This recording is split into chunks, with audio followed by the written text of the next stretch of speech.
ومن يقنت منكن لله ورسوله وتعمل صالحا نؤتها أجرها مرتين وأعتدنا لها رزقا كريما. يا نساء النبي لستن كأحد من النساء إن اتقيتن فلا تخضعن بالقول فيطمع الذي في قلبه مرض وقلن قولا معروفا. وقرن في بيوتكن ولا تبرجن تبرج الجاهلية الأولى وأقمنا الصلاة وآتينا الزكاة وأطعنا الله ورسوله إنما يريد الله ليذهب عنكم الرجس أهل البيت ويطهركم تطهيرا. واذكرن ما يتلى في بيوتكن من آيات الله والحكمة إن الله كان لطيفا خبيرا. إن المسلمين والمسلمات والمؤمنين والمؤمنات والقانتين والقانتات والصادقين والصادقات والصابرين والصابرات والخاشعين والخاشعات والمتصدقين والمتصدقات والصائمين والصائمات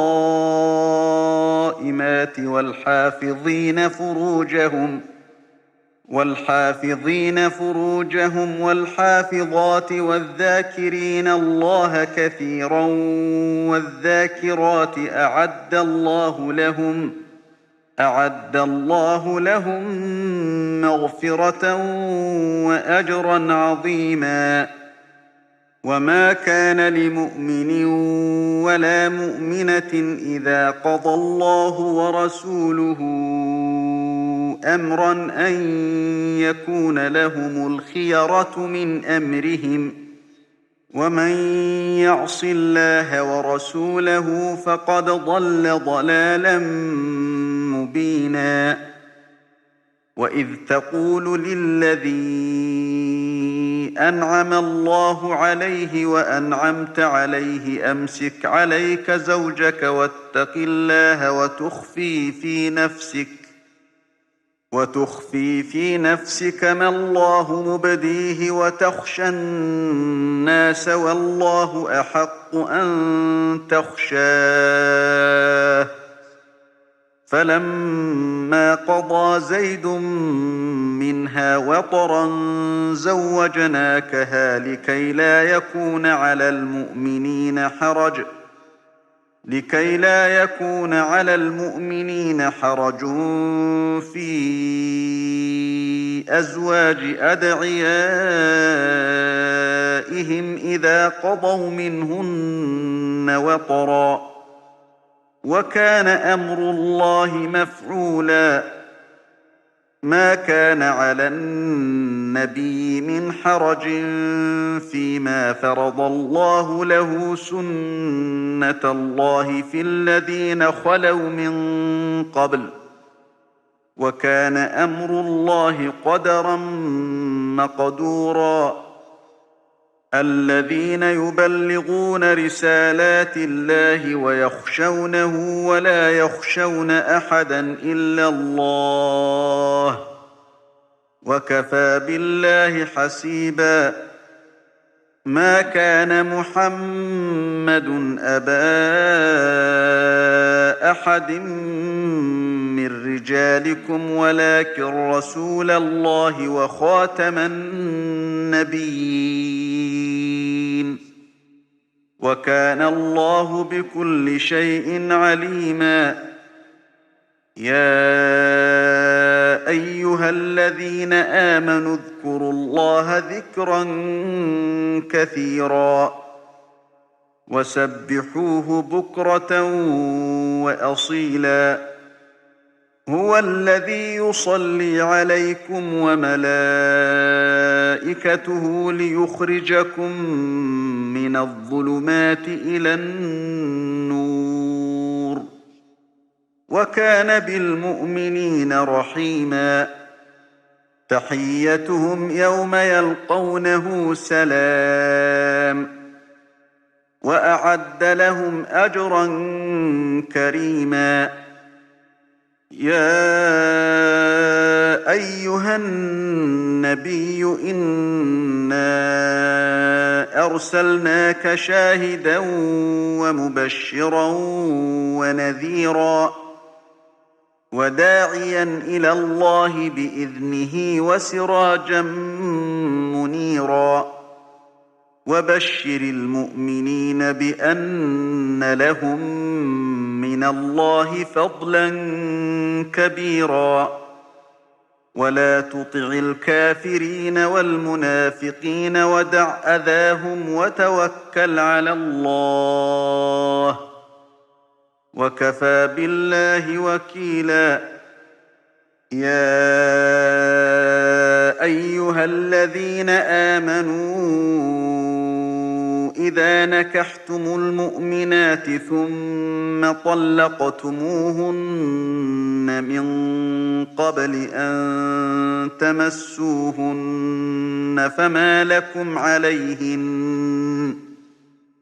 فما لكم عليهن من عدة تعتدونها فمتعوهن وسرحوهن سراحا جميلا يا أيها النبي إنا أحللنا لك أزواجك اللاتي آتيت أجورهن وما ملكت يمينك مما أفاء الله عليك وبنات عمك وبنات عماتك وبنات خالك وبنات خالاتك اللاتي هاجرن معك وامرأة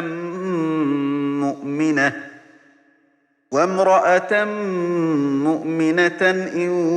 وهبت نفسها للنبي إن أراد النبي أن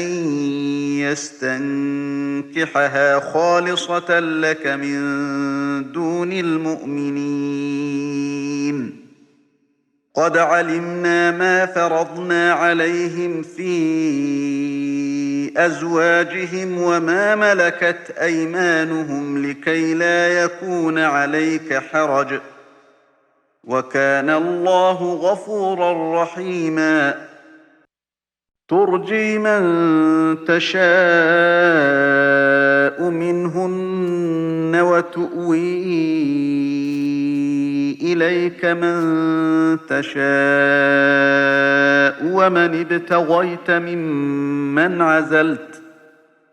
ومن ابتغيت ممن عزلت فلا جناح عليك ذلك أدنى أن تقر أعينهن ولا يحزن ويرضين بما آتيتهن كلهن والله يعلم ما في قلوبكم وكان الله عليما حليما لا يحل لك النساء من بعد ولا أن تبدل بهن من أزواج ولو أعجبك حسنهن إلا ما ملكت يمينك وكان الله على كل شيء رقيبا يا أيها الذين آمنوا لا تدخلوا بيوت النبي إلا أن يؤذن لكم إلى طعام غير ناظرين إناه ولكن إذا دعيتم فادخلوا فإذا طعمتم فانتشروا ولا مستأنسين لحديث إن ذلكم كان يؤذي النبي فيستحيي منكم والله لا يستحيي من الحق وإذا سألتموهن متاعا فاسألوهن من وراء حجاب ذلكم أطهر لقلوبكم وقلوبهن وما كان لكم أن تؤذوا رسول الله ولا أن تنكحوا أزواجه من بعده أبدا إن ذلكم كان عند الله عظيما إن تبدوا شيئا أو تخفوه فإن الله كان بكل شيء عليما لا جناح عليهن في آبائهن ولا أبنائهن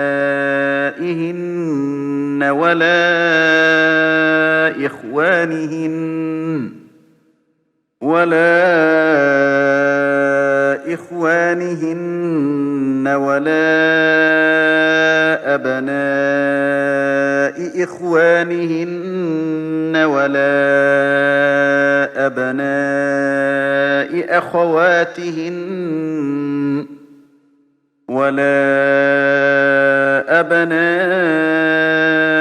أخواتهن ولا نسائهن ولا ما ملكت أيمانهن واتقين الله إن الله كان على كل شيء شهيدا إن الله وملائكته يصلون على النبي يا أيها الذين آمنوا صلوا عليه وسلموا تسليما إن الذين يؤذون الله ورسوله لعنهم الله في الدنيا والآخرة وأعد لهم عذابا مهينا والذين يؤذون المؤمنين والمؤمنات بغير ما اكتسبوا فقد احتملوا بهتانا وإثما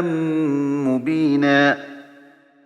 يا أيها النبي قل لأزواجك وبناتك ونساء المؤمنين يدنين عليهن من جلابيبهن ذلك أدنى أن يعرفن فلا يؤذين وكان الله غفورا رحيما لئن لم ينته المنافقون والذين في قلوبهم مرض والمرجفون في المدينة لنغرينك بهم ثم لا يجاورونك فيها إلا قليلا ملعونين أينما ثقفوا أخذوا وقتلوا تقتيلا سنة الله في الذين خلوا من قبل ولن تجد لسنة الله تبديلا يسألك الناس عن الساعة قل إنما علمها عند الله وما يدريك لعل الساعة تكون قريبا إن الله لعن الكافرين وأعد لهم سعيرا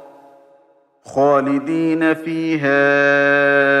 أبدا لا يجدون وليا ولا نصيرا يوم تقلب وجوههم في النار يقولون يا ليتنا أطعنا الله وأطعنا الرسولا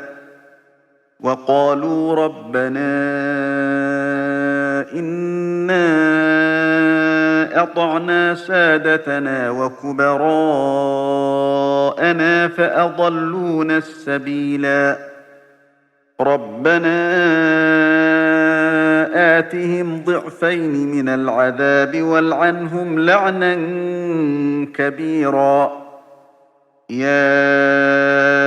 أيها الذين آمنوا لا تكونوا كالذين آذوا موسى فبرأه الله مما قالوا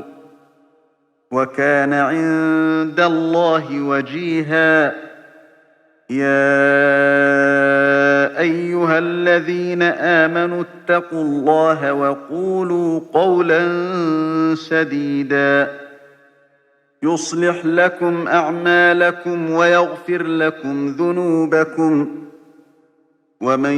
يطع الله ورسوله فقد فاز فوزا عظيما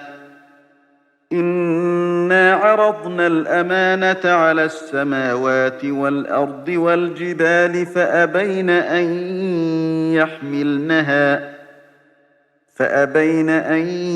يحملنها وأشفقن منها وحملها الإنسان إنه كان ظلوما جهولا ليعذب الله المنافقين والمنافقات والمشركين والمشركات ويتوب الله على المؤمنين والمؤمنات وكان الله غفورا رحيما بسم الله الرحمن الرحيم الحمد لله الذي له ما في السماوات وما في الأرض وله الحمد في الآخرة وهو الحكيم الخبير يعلم ما يلج في الأرض وما يخرج منها وما ينزل من السماء وما يعرج فيها وهو الرحيم الغفور وقال الذين كفروا لا تأتينا الساعة قل بلى وربي لتأتينكم عالم الغيب لا يعزب عنه مثقال ذرة في السماوات ولا في الأرض ولا أصغر من ذلك ولا أكبر إلا في كتاب مبين ليجزي الذين آمنوا وعملوا الصالحات أولئك لهم مغفرة ورزق كريم والذين سعوا في آياتنا معاجزين أولئك لهم عذاب من رجز أليم ويرى الذين أوتوا العلم الذي أنزل إليك من ربك هو الحق ويهدي إلى صراط العزيز الحميد وقال الذين كفروا هل ندلكم على رجل ينبئكم إذا مزقتم كل ممزق إنكم لفي خلق جديد أفترى على الله كذبا أم به جنة بل الذين لا يؤمنون بالآخرة في العذاب والضلال البعيد أفلم يروا إلى ما بين أيديهم وما خلفهم من السماء والأرض إن نشأ نخسف بهم الأرض أو نسقط عليهم كسفا من السماء إن في ذلك لآية لكل عبد منيب ولقد آتينا داود منا فضلا يا جبال أوبي معه والطير وألنا له الحديد أن اعمل سابغات وقدر في السرد واعملوا صالحا إني بما تعملون بصير ولسليمان الريح غدوها شهر ورواحها شهر وأسلنا له عين القطر ومن الجن من يعمل بين يديه بإذن ربه ومن يزغ منهم عن أمرنا نذقه من عذاب السعير يعملون له ما يشاء من محاريب وتماثيل وجفان كالجواب وقدور الراسيات اعملوا آل داود شكرا وقليل من عبادي الشكور فلما قضينا عليه الموت ما دلهم على موته إلا دابة الأرض تأكل من ساته فلما خر تبينت الجن أن لو كانوا يعلمون الغيب ما لبثوا في العذاب المهين لقد كان لسبإ في مساكنهم آية جنتان عن يمين وشمال كلوا من رزق ربكم واشكروا له بلدة طيبة ورب غفور فأعرضوا فأرسلنا عليهم سيل العرم وبدلناهم بجنتيهم جنتين ذواتي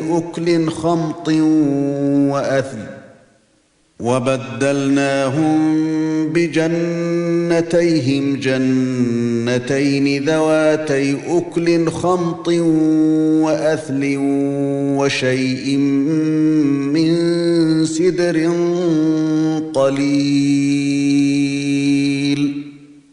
ذلك جزيناهم بما كفروا وهل يجازى إلا الكفور وجعلنا بينهم وبين القرى التي باركنا فيها قرى ظاهرة وقدرنا فيها السير سيروا فيها ليالي وأياما آمنين فقالوا ربنا باعد بين أسفارنا وظلموا أنفسهم فجعلناهم أحاديث ومزقناهم كل ممزق إن في ذلك لآيات لكل صبار شكور ولقد صدق عليهم إبليس ظنه فاتبعوه إلا فريقا من المؤمنين وما كان له عليهم من سُلْطَانٍ إِلَّا لِنَعْلَمَ مَن يُؤْمِنُ بِالْآخِرَةِ مِمَّنْ هُوَ مِنْهَا فِي شَكٍّ وَرَبُّكَ عَلَى كُلِّ شَيْءٍ حَفِيظٌ قُلِ ادْعُوا الَّذِينَ زَعَمْتُم مِّن دُونِ اللَّهِ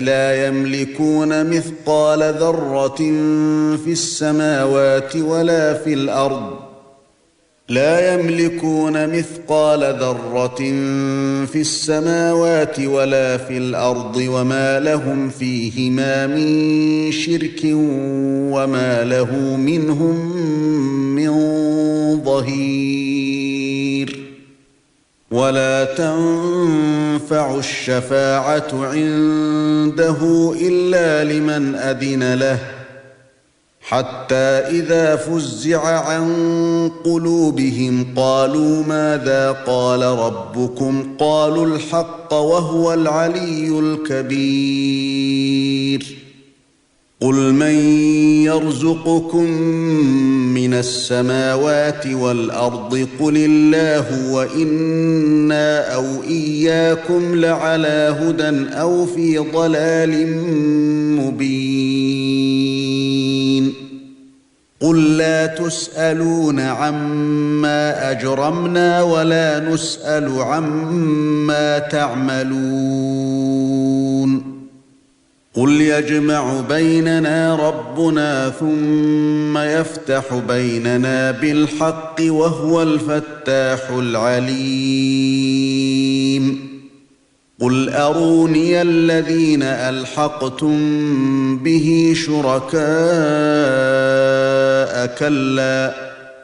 بل هو الله العزيز الحكيم وما أرسلناك إلا كافة للناس بشيرا ونذيرا ولكن أكثر الناس لا يعلمون ويقولون متى هذا الوعد إن كنتم صادقين قل لكم ميعاد يوم لا تستأخرون عنه ساعة ولا تستقدمون وقال الذين كفروا لن نؤمن بهذا القرآن ولا بالذي بين يديه ولو ترى إذ الظالمون موقوفون عند ربهم يرجع بعضهم إلى بعض القول يقول الذين استضعفوا للذين استكبروا لولا أنتم لكنا مؤمنين قال الذين استكبروا للذين استضعفوا أنحن صددناكم عن الهدى بعد إذ جاءكم بل كنتم مجرمين وقال الذين استضعفوا للذين استكبروا بل مكر الليل والنهار إذ تأمروننا أن نكفر بالله ونجعل له أندادا وأسروا الندامة لما رأوا العذاب وجعلنا الأغلال في أعناق الذين كفروا هل يجزون إلا ما كانوا يعملون وما أرسلنا في قرية من نذير إلا قال مترفوها إنا بما أرسلتم به كافرون وقالوا نحن أكثر أموالا وأولادا وما نحن بمعذبين قل إن ربي يبسط الرزق لمن يشاء ويقدر ولكن أكثر الناس لا يعلمون وما أموالكم ولا أولادكم بالتي تقربكم عندنا زلفى إلا من آمن وعمل صالحا فأولئك لهم جزاء الضعف بما عملوا وهم في الغرفات آمنون والذين يسعون في آياتنا معاجزين أولئك في العذاب محضرون قل إن ربي يبسط الرزق لمن يشاء من عباده ويقدر له وما أنفقتم من شيء فهو يخلفه وهو خير الرازقين ويوم نحشرهم جميعا ثم نقول للملائكة أهؤلاء إياكم كانوا يعبدون قالوا سبحانك أنت ولينا من دونهم بل كانوا يعبدون الجن أكثرهم بهم مؤمنون فاليوم لا يملك بعضكم لبعض نفعا ولا ضرا ونقول للذين ظلموا ذوقوا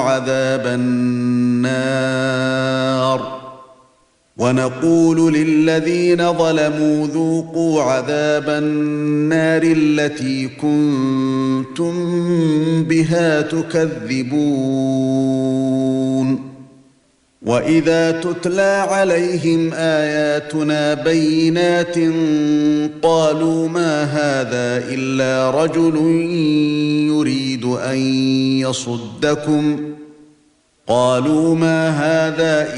رجل يريد أن يصدكم عما كان يعبد آباؤكم وقالوا ما هذا إلا إفك مفترى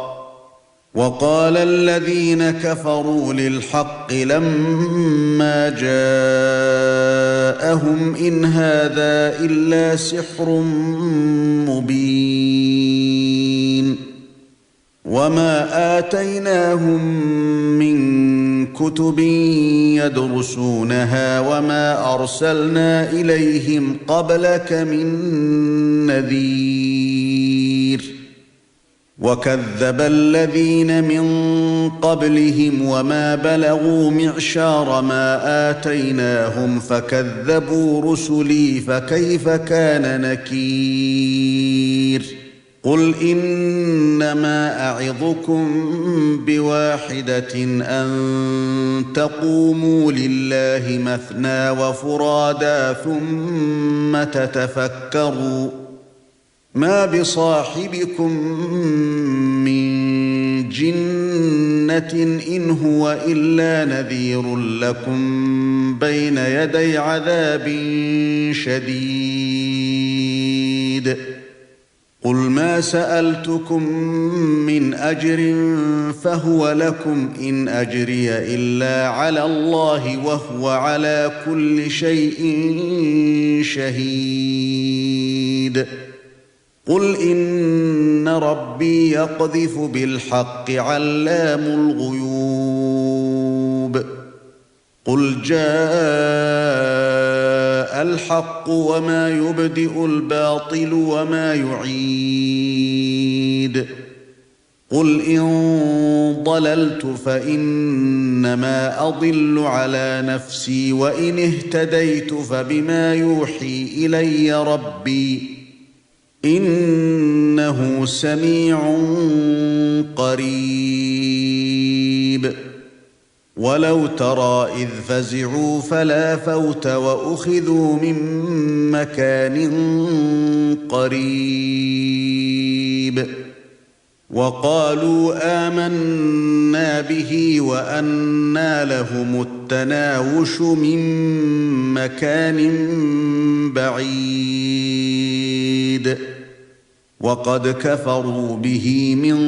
قبل ويقذفون بالغيب من مكان بعيد وحيل بينهم وبين ما يشتهون كما فعل بأشياعهم من قبل إنهم كانوا في شك مريب بسم الله الرحمن الرحيم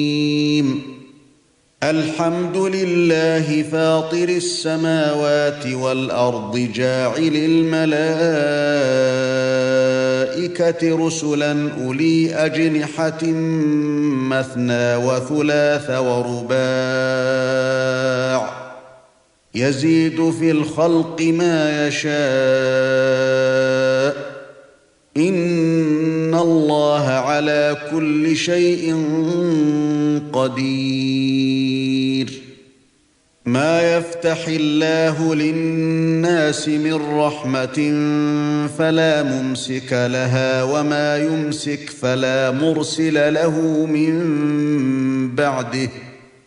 وهو العزيز الحكيم يا أيها الناس اذكروا نعمة الله عليكم هل من خالق غير الله يرزقكم من السماء والأرض لا إله إلا هو فأنى تؤفكون وإن يكذبوك فقد كذبت رسل من قبلك وإلى الله ترجع الأمور يا أيها الناس إن وعد الله حق فلا تغرنكم الحياة الدنيا ولا يغرنكم بالله الغرور إن الشيطان لكم عدو فاتخذوه عدوا إنما يدعو حزبه ليكونوا من أصحاب السعير الذين كفروا لهم عذاب شديد والذين آمنوا وعملوا الصالحات لهم مغفرة وأجر كبير أفمن زين له سوء عمله فرآه حسنا فإن الله يضل من يشاء ويهدي من يشاء فلا تذهب نفسك عليهم حسرات إن الله عليم بما يصنعون والله الذي أرسل الرياح فتثير سحابا فسقناه إلى بلد ميت فأحيينا به الأرض بعد موتها كذلك النشور من كان يريد العزة فلله العزة جميعا إليه يصعد الكلم الطيب والعمل الصالح يرفعه والذين يمكرون السيئات لهم عذاب شديد ومكر أولئك هو يبور والله خلقكم من تراب ثم من نطفة ثم جعلكم أزواجا وما تحمل من أنثى ولا تضع إلا بعلمه وما يعمر من معمر ولا ينقص ينقص من عمره إلا في كتاب إن ذلك على الله يسير وما يستوي البحران هذا عذب فرات سائغ شرابه وهذا ملح أجاج ومن كل تأكلون لحما طريا وتستخرجون حلية تلبسونها وترى الفلك فيه مواخر لتبتغوا من فضله ولعلكم تشكرون يولج الليل في النهار ويولج النهار في الليل وسخر الشمس والقمر كل يجري لأجل مسمى ذلكم الله ربكم له الملك والذين تدعون من دونه ما يملكون من قطمير إن تدعوهم لا يسمعوا دعاءكم ولو سمعوا ما استجابوا لكم ويوم القيامة يكفرون بشرككم ولا ينبئك مثل خبير يا أيها الناس أنتم الفقراء إلى الله والله هو الغني الحميد إن يشأ يذهبكم ويأت بخلق جديد وما ذلك على الله بعزيز ولا تزر وازرة وزر أخرى وإن تدع مثقلة إلى حملها لا يحمل منه شيء ولو كان ذا قربى إنما تنذر الذين يخشون ربهم بالغيب وأقاموا الصلاة ومن تزكى فإنما يتزكى لنفسه وإلى الله المصير وما يستوي الأعمى والبصير ولا الظلمات ولا النور ولا الظل ولا الحرور وما يستوي الأحياء ولا الأموات إن الله يسمع من يشاء وما أنت بمسمع من في القبور إن أنت إلا نذير إنا أرسلناك بالحق بشيرا ونذيرا وإن من أمة إلا خلا فيها نذير وإن يكذبوك فقد كذب الذين من قبلهم جاءتهم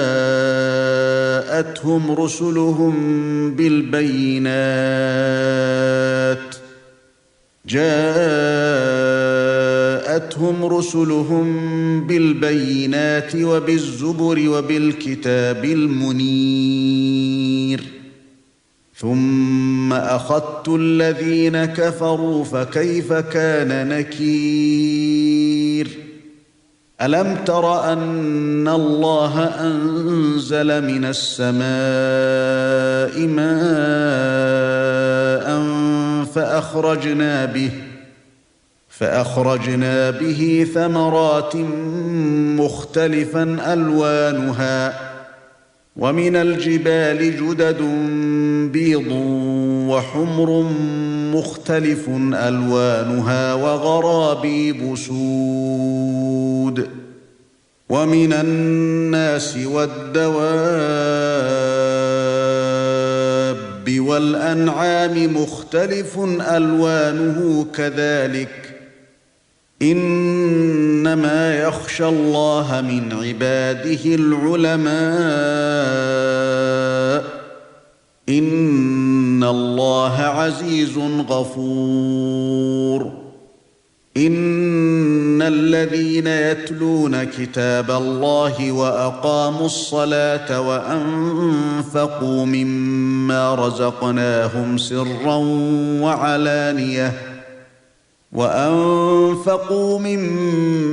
رزقناهم سرا وعلانية يرجون تجارة لن تبور ليوفيهم أجورهم ويزيدهم من فضله إنه غفور شكور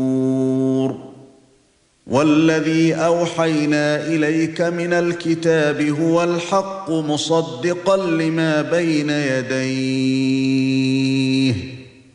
إن الله بعباده لخبير بصير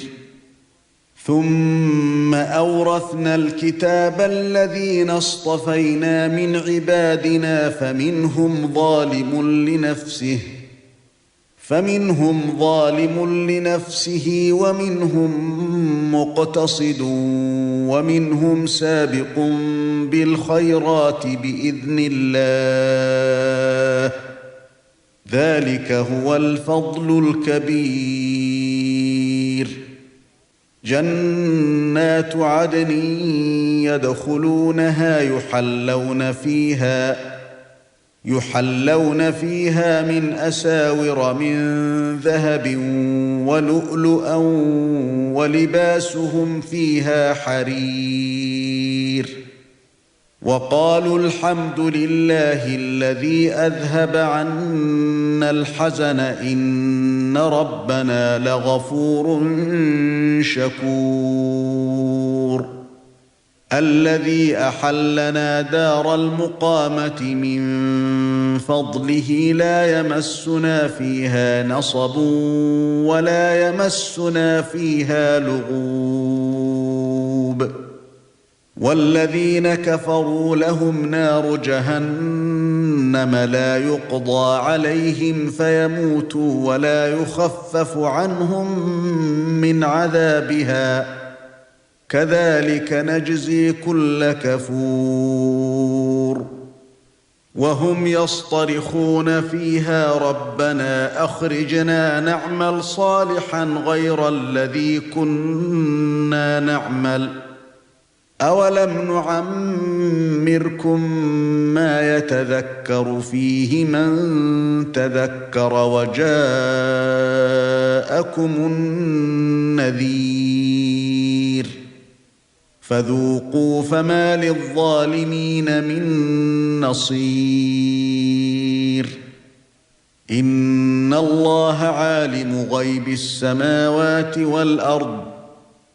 إنه عليم بذات الصدور هو الذي جعلكم خلائف في الأرض فمن كفر فعليه كفره ولا يزيد الكافرين كفرهم عند ربهم إلا مقتا ولا يزيد الكافرين كفرهم إلا خسارا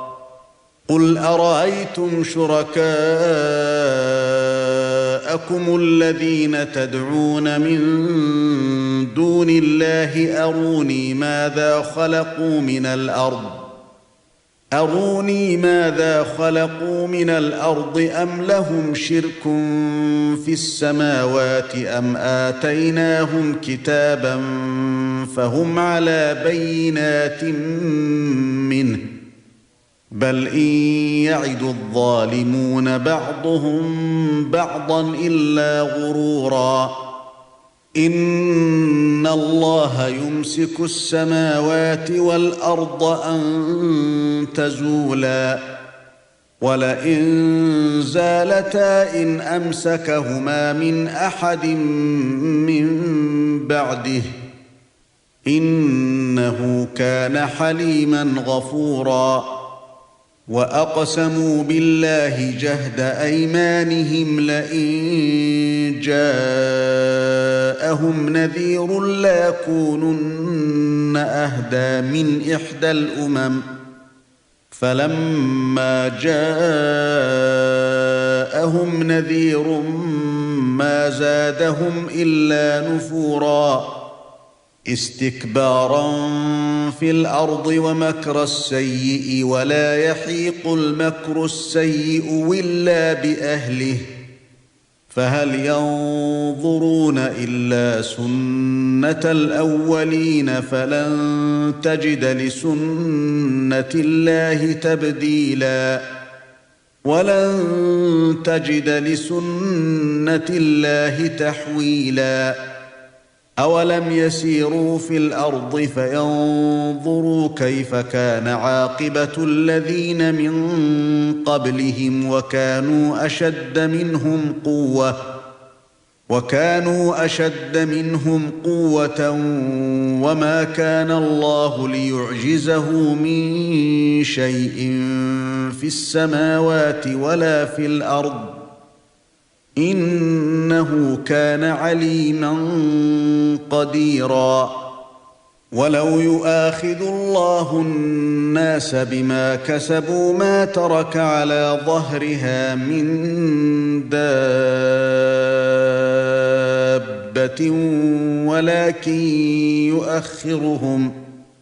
ولكن يؤخرهم إلى أجل مسمى فإذا جاء أجلهم فإن الله كان بعباده بصيرا بسم الله الرحمن الرحيم ياسين والقرآن الحكيم إنك لمن المرسلين على صراط مستقيم تنزيل العزيز الرحيم لتنذر قوما ما أنذر آباؤهم فهم غافلون لقد حق القول على أكثرهم فهم لا يؤمنون إنا جعلنا في أعناقهم أغلالا فهي إلى الأذقان فهم مقمحون وجعلنا من بين أيديهم سدا ومن خلفهم سدا فأغشيناهم فهم لا يبصرون وسواء عليهم أنذرتهم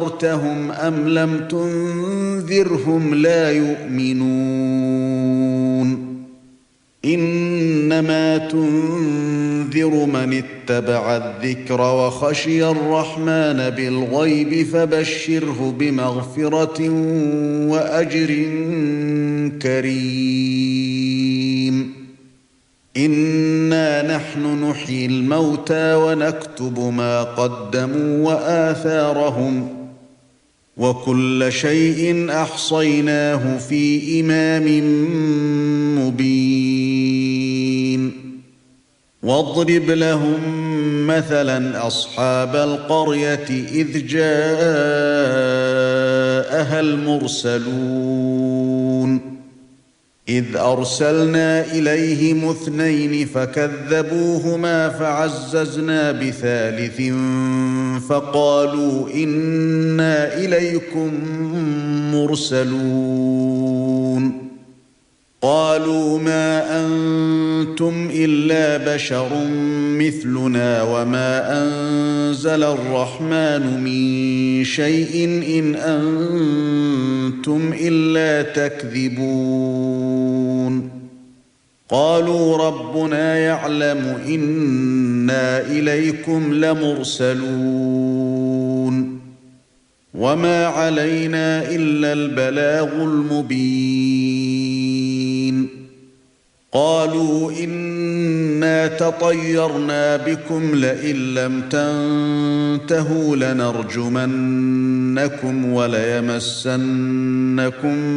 منا عذاب أليم قالوا طائركم معكم أئن ذكرتم بل أنتم قوم مسرفون وجاء من أقصى المدينة رجل